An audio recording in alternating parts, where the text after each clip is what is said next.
So today, what are we going to deal with? Before that, I'd like to introduce myself. I'm K. Shailaja Rao, soft skill trainer. And today I'd like to talk to you on spelling. How spelling is very important in spoken language as well as the written language. So let's learn a little bit about spelling today, because it's very difficult to learn everything in one session or even in one day or even in a month, because the English language is so vast that it's very difficult to learn all the spellings. I think you'll have to be a spell bee champion for that. But we should try and understand some of the basic rules of spelling. It makes our life easier when you're speaking or even writing, because to come across as a person who doesn't know spelling well makes a very bad impression, especially when you're in college and when you're writing a letter to an official. If you have the wrong spelling, then it sounds very bad, it looks very bad, even though you might have all the other skills. If your spelling is not good, then you may not be perceived as a person who is good in English. So let's learn a few facts about spelling today. Okay, why do we need to learn spelling? Because even for non-native speakers, spelling becomes a big problem.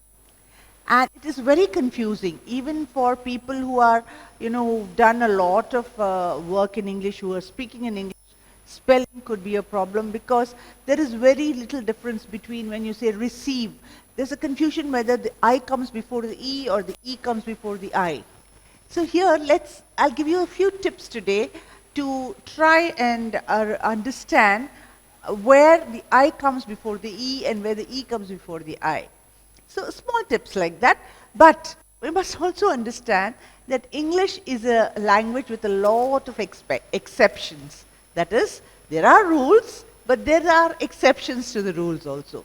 So we should learn or know about the rules, but then there are some words which do not go with the rules. They are called exceptions. That means except that word, everything else adheres to the rules. And you'll see some of the things that are a little confusing. We'll try and reduce that as much as possible. So what are spellings? So today we'll look at the definition of a spelling. Spelling is the process of representing language by means of a writing system. Why do we need spellings? Because a language has to be written in order to preserve documents, in order to preserve the language itself. So for that we need spellings. We just can't put it in pictures like the cavemen used to do. That's why though their languages are not known today. So we have a formal spelling for each word. And then it's the writing of one of these words with letters. In every language, you have letters, and with those letters you form a word, whether it's Telugu, English, Hindi, all of them have the same way of spelling words. Okay? So English also, the spelling is with the 26 alphabets of English. And so, unfortunately, there are exceptions to these rules. Like I said, English has so many rules and then there are so many exceptions. So we should know the rules and we should know the exceptions. So let's see what are the rules and also see what are the exceptions. Okay, let's learn about some words. Excuse me, sound. So let's learn about some of the words. What is phonology? Phonology, when you think of phonology, phone. What is phone? It's sound. So, how words sound. Okay? And morphemes. Morphemes are how words are constructed from meaningful elements. Say, when we say words like unhelpful. What is the main word here? Right? Help.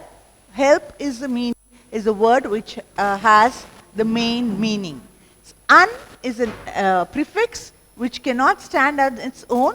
It's a morpheme, but it is a bound morpheme. That means it cannot stand on its own. Help is a morpheme which it's a free morpheme. It can stand on its own. Full, it's a free morpheme, but then generally, unless if it's full, it has no meaning otherwise. So here in unhelpful, help is the main morpheme. So that's what we mean by morphemes. And homonyms. What are homonyms? Words that sound similar, homo, the same, but have different meanings. Simple examples like sun, sun. S-U-N and S-O-N sound the same, right? But S-U-N means a planet or a star, and S-O-N means a child, a son. And similarly, sea, S-E-E means vision, S-E-A means the ocean.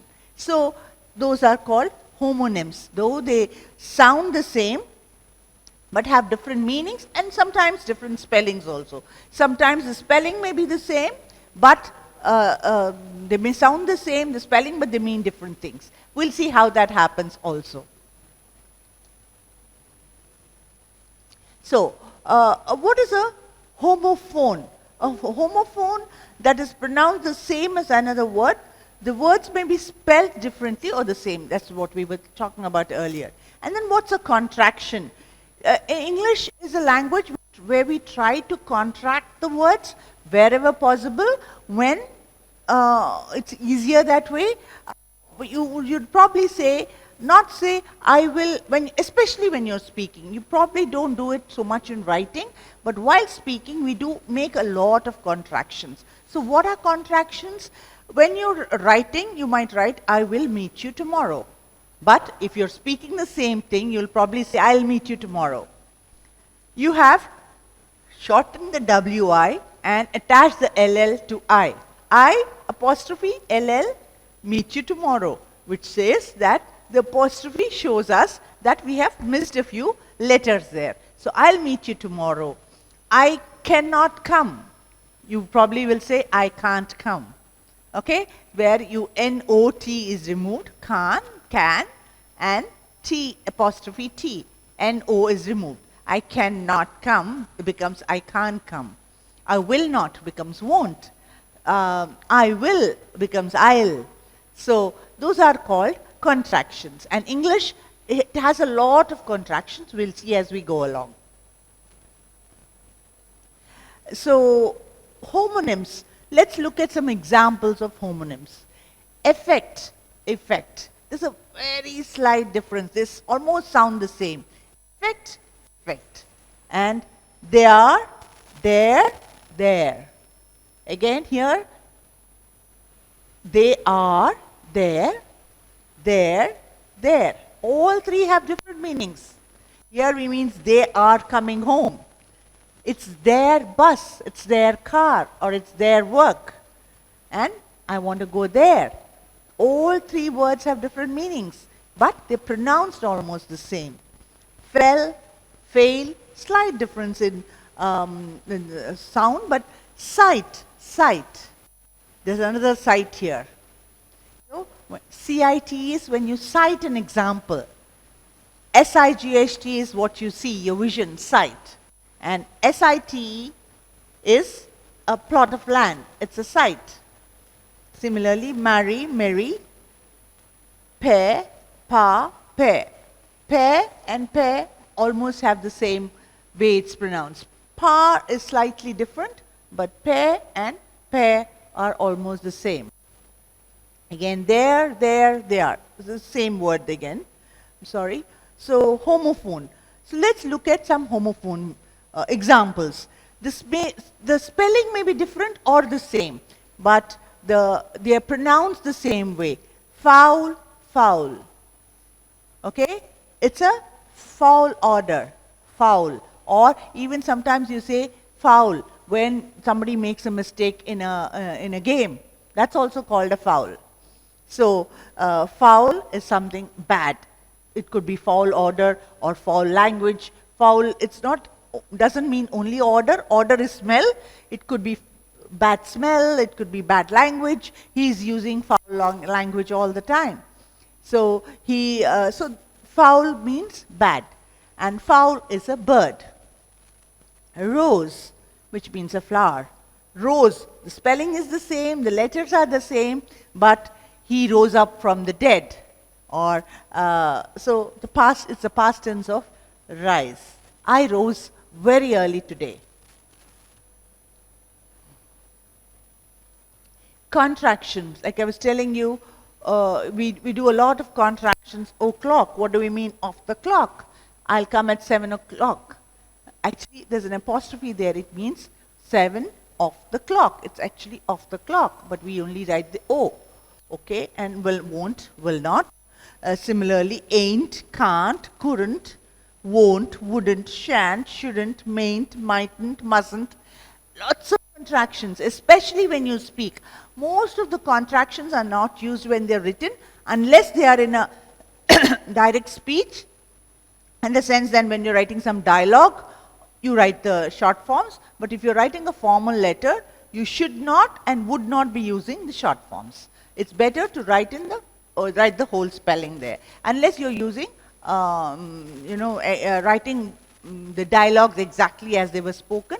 Then you could probably be using. That's why you see these short forms in novels where there are dialogues, but you don't see them in the literature. In any literature, you would not find short forms.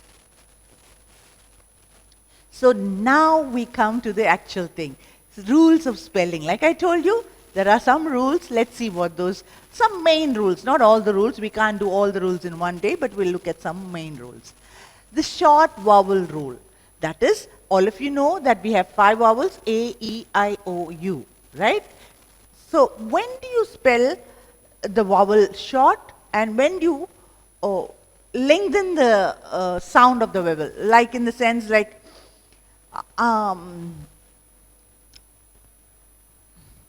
will, W-I-L-L, and same E, wheel, W-H-E-E-L. Will means something, wheel means something. Will is the short form of the vowel I, and E-E is also pronounced like an E, eel. I is also pronounced like a E. There's one thing here, that the letters, the vowels and their pronunciation are different. Generally, the I is pronounced like an E when you're speaking, will. Okay? So, wheel. So, E-E. Why do you pronounce that long, make that long sound for that E-E? I'll tell you in a minute. So, short vowels, that is, when you have a single vowel in a word, combat, shred, exit, hot, super, So, these, the ones are highlighted in the red are the vowels, and and try to understand how they are spoken in a short way when you're pronouncing these words. So, combat, shred, exit,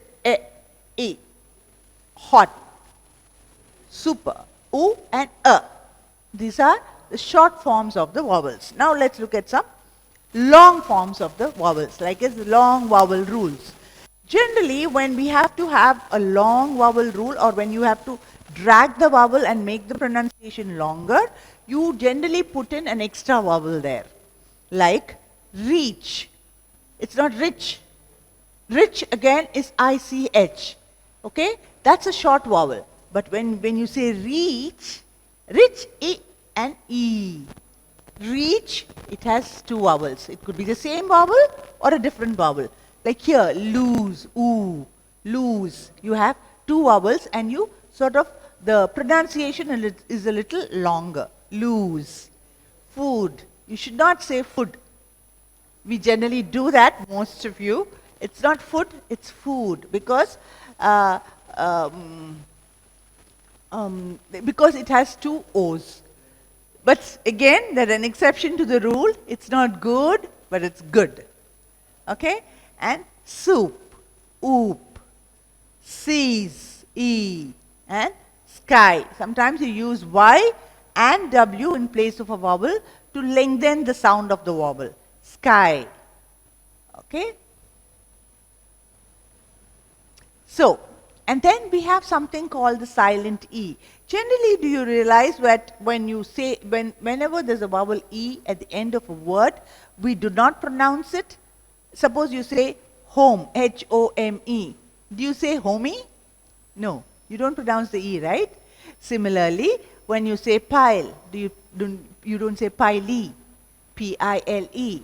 But there I've heard many people, when it comes to patience, they say patiency, which is very wrong. Even patience, the E is silent. The E most of the time is silent.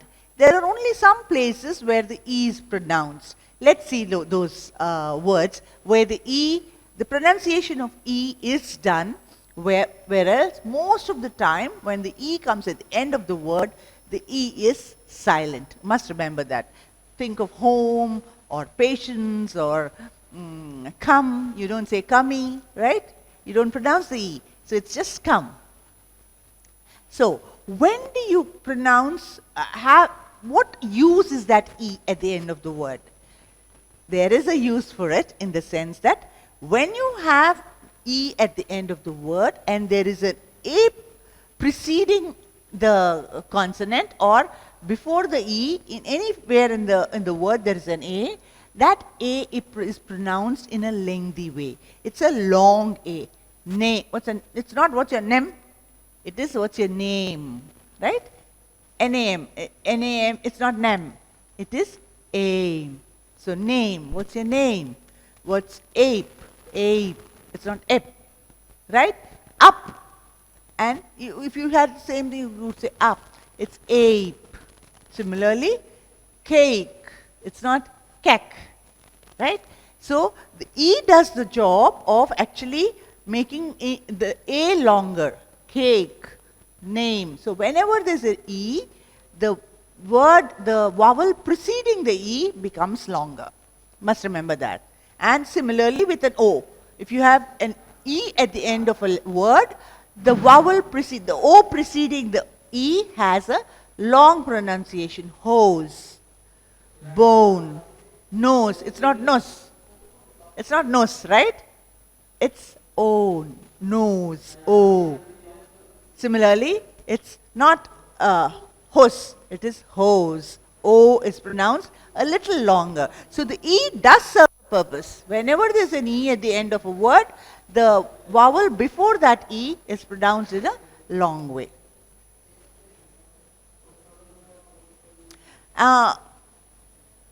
Similarly, I, bike, dime, pile, I. Even the I becomes longer. Even the U becomes longer. Cube, rule, rude. So E at the end of a word, it makes the O longer, the A longer, the I longer, U longer. Remember that. Rule, rude. So these are some of the examples. Then some other spelling rules. I'm sure you've heard a lot of words with Q, but have you ever seen a Q standing by itself in a word? No. A Q is always followed by a U. Okay? Q is always written as QU. It never stands by itself. But the U is almost not pronounced. It's a Q or quit or queen. But it is followed by a U. So remember, queen, quit, quarrel. Again, quarrel, the Q is got a different pronunciation. It's not like a queen, it's E, quo. It's E, queen. Quick, queen, quarrel.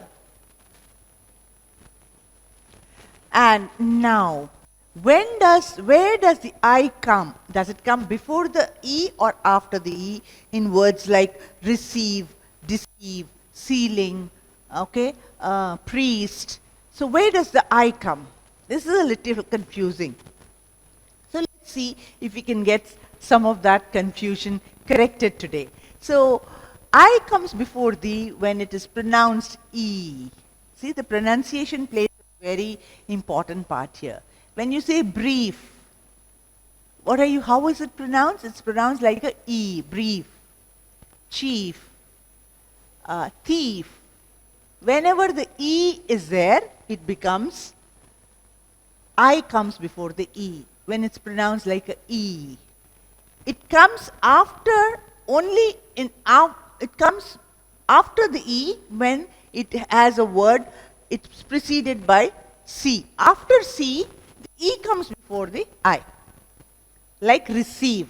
In receive, why does the I come before the E come before the I? Because of C, C is always followed by E. Remember that. C is followed by E. Receive. R-E-C-E-I-V-E. R-E-C-E-I-V-E. D-E-C-E-I-V-E. C-E-I-L-I-N-G. Okay? Whenever there is a C in the spelling, if you have to write E-I, always the E comes before the I. Remember that. And it sounds like a in neighbor, wait.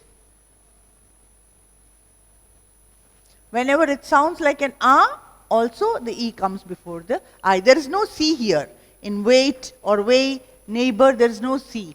But it's pronounced like a neighbor. It's not neighbor. It's a neighbor, A.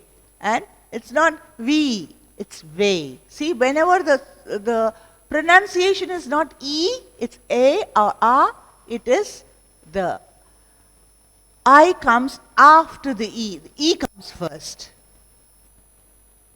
And then again there are exceptions, like the sovereign, E comes first, seized, counterfeit, forfeited, and leisure. Here it does not, again this pronunciation is of an A, leisure. It's not leisure, it's leisure, correctly. Okay, able or able endings. So, after root words, whenever you add, the able and able, IBLE and ABLE are suffixes, where you add two words. When you add them, what happens? So, after root words, if you add able, available, dependable, after the complete dependable, you attach the whole ABLE to the word. But after root words ending in E, what happens? The E goes. Desire, E is lost, and it's joined with ABLE. Desire plus able becomes desirable. That means the E goes and ABLE is added. So believable, believe. Again, BE, believe plus able becomes believable. It's not EABLE. The E is dropped and able is added. Drop the E. And after I also, always sociable, reliable. Okay, after I, you add the whole ABLE. Some phonetic violations, that is, wherever same pronunciation but different spellings and different meanings. These are some things which are, phonetically correct. They should be pronounced, but these are some, again, exceptions to the rule. Like sight, pair, there. Some spellings but different pronunciation, same word families. Look at how when the word changes from a noun to an adjective or a noun to a verb, the pronunciation changes. Nation, that is a noun. When we say, make it an adjective, this is a national language. It's not a national language. It becomes a national language. See how the pronunciation of nation has changed to national when AL is added, when it becomes an adjective. So even in grammatical forms, the noun has to sound different from a verb. For example, I don't have it here, but produce. It is produce, right?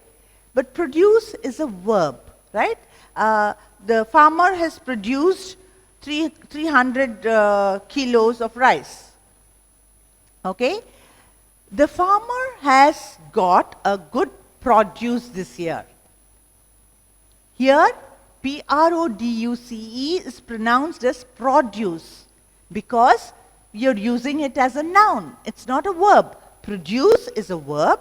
Produce is a noun. So, even with the same word, with the same spelling, The pronunciation actually tells you how you're using it, whether you're saying produce or produce. Okay? So there are lots of words like that. I will tell you more. So nation, national, obscene, seen, obscenity.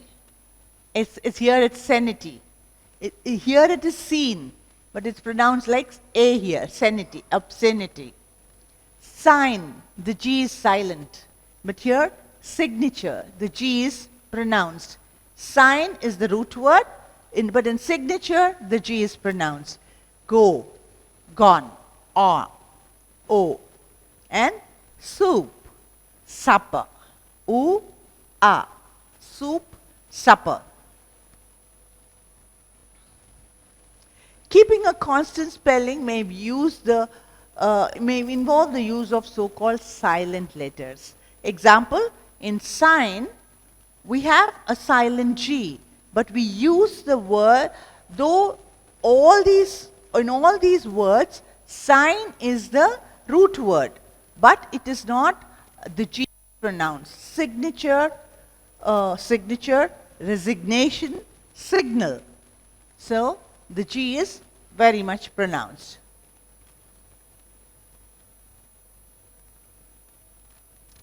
Keeping a spelling constant. In most of cases, most of the words, G and K are silent letters. Example, gnarled. Gnarled is when something is knotted and, the rope is gnarled. Means it's all, so gnat, that's an insect. And gnome, that's a dwarf. So here all these places the G is silent. And similarly, we know the K silent words, knife, knee, knock, no. Here the K is silent.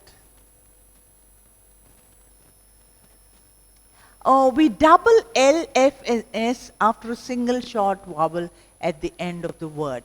Generally, whenever a short vowel words, like with a single vowel words, what do we do at the end of the word is we try to repeat the same consonant again to when we pronounce it, or even in spellings. Like miss is M-I-S-S, stiff, stuff, call, tall, toss, where the consonant is repeated when there's a short vowel.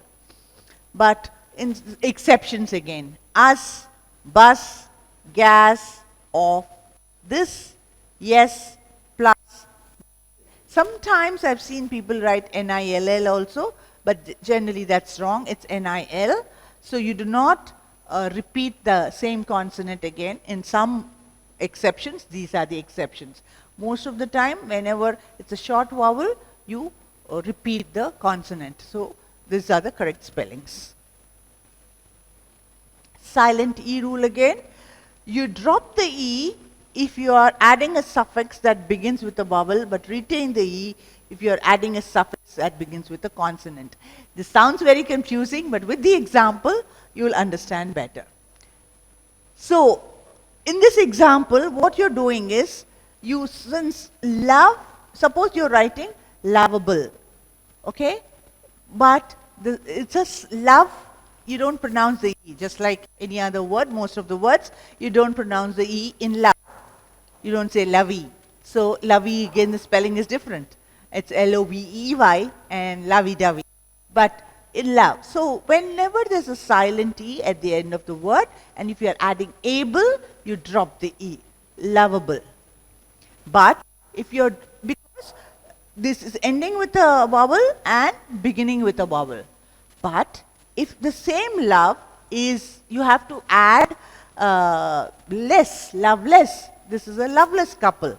Or, so when you're adding less, it starts with a consonant. L is a consonant, L-E-S-S. Then you do not drop the E. Loveless, you join the L, love, and less, loveless. So you drop the E whenever the suffix is starts with a vowel, and you keep the E if it starts with a consonant.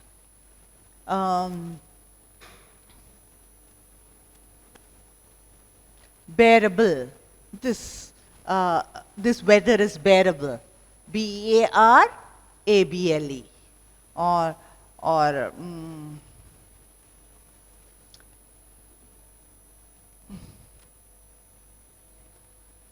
so in words ending with C, E, G, and E, the E is not dropped when you add able or as. When the words end with CE or GE, the E is not dropped. In the sense that when you add a suffix to words with like courage or encourage,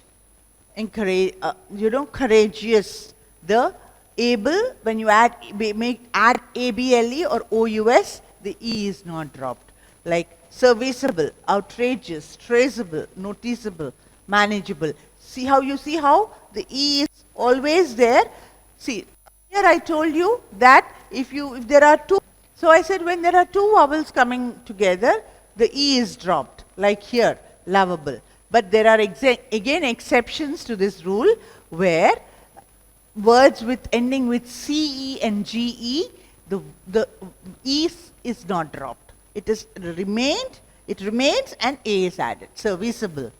So again, when you're writing your spelling, remember to keep in mind that when the word ends with CE or GE and you're adding able or any other suffix to it with a vowel, the E remains. And the Y changes to I when ending is added. Supply, I. Generally, whenever a suffix is added to a word with except trying becomes TRYING. I'll tell you why. But supply becomes IES, worry becomes worried, merry becomes merrier. Okay? And except when ending is ING. Like crying, trying, studying, the I is retained. If you add a suffix with the word ending with Y, other than ING, the Y is removed. If it's only ING, trying, crying, studying, so then the Y is retained. And when Y is preceded by a vowel. If there's a vowel before the Y, also the Y is retained. Obeyed, saying. Okay?